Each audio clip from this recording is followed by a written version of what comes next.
What's good to everybody out there on whatever medium you're using to watch this, whether it's you're just watching it on YouTube or you're watching it on Facebook through the YouTube link or whatever, however you're doing it. This topic is about a deity that caters. Bible gods, Quran gods, gods in books are caterers. They cater to the time that people live in. That's why they don't say, hey, this is wrong. Because in 2018, you're going to be living like this. In 2018, it's not going to be cool for you to lay down with an 8-year-old girl and marry her and fuck her until she reaches the age of having babies, if she is allowed to have babies. Because a lot of times when you screw around with a little girl such a young age, it can stunt her ability to have children. But who gives a shit? Long as you get the fucker and it's justified and your Bible says it's okay, you don't care. That's why I'm saying the Bible is a catering God. He caters. He doesn't set real rules, and the only rules he set are the ones that maniacal people agree with. Rapists and murderers love the Bible more than any other group, because there is nothing in the Bible that says you can't sleep with a 10-year-old girl.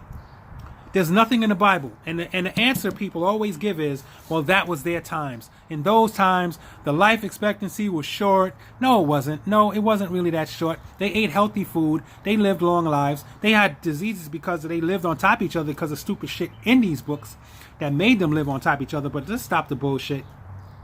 Your God's a caterer. He cannot travel through time, which means that God automatically is not all-powerful. If your God cannot tell you the future 5,000 years in clear detail or show it to you. Not once has anyone in the Bible said, and God showed me a vision of the future and I saw these machines on wheels, and one had the word when it was translated into Ford, or it had a symbol and the symbol was look like this, and somebody draws out a F-O-R-D. Somebody draws out a L-U-X-U-S. No one has said, I saw a flying machine and on the side of it, it said Iberia. It came out I-B-E-R-I-A. No, it's always these vague nonsense about future predictions so they can control people. You make vague, very vague predictions about the future, and then you control the scared. The people who are not scared by your predictions, you kill them. That's what they did. That's why they killed so many scientists. Even Giordano Bruno got it for suggesting that there's more than just this solar system that we live in. Suddenly, all religious people are talking about universes and cosmoses. Get the fuck out of here. You niggas, until 20 years ago, you motherfuckers was on some, this is it. This is the only group of planets in the entire of all existence. You didn't even trust that there was anything outside of this solar system until they put up a telescope that showed you that outside of our little, minuscule, miniature, nanoscopic scale solar system, that there was a vast universe where we don't fucking matter.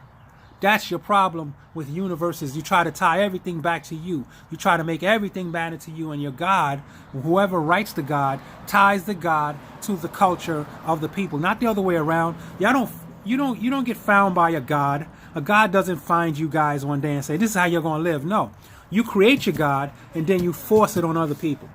We know the truth. It's 2018. A lot of us know the truth of this all. We know the truth of it all. You can't lie to us. You can't lie to us. You can't really... you're still killing people. You still kill people. If you draw a picture of Muhammad, they'll kill you for it. That's insanity. That's not religious love. That's not devotion to a God. That's just insanity. That's being easily offended. That's being sensitive.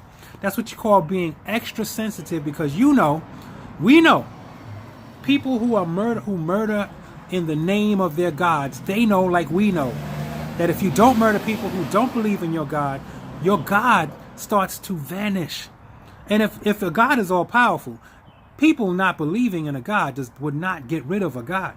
But they know that if they don't kill the people who are boisterous, who are vocal against their bullshit God, then their God will be diminished, because it's an insecurity. There's no real God. Nobody today has shown a measurement to prove God. They talk a lot of dumb shit about, then how are we here? But you know what? I'm rambling at this point, and it's 5 minutes, and I know y'all can't really concentrate past 5 minutes. So I'm going to holler at y'all another time.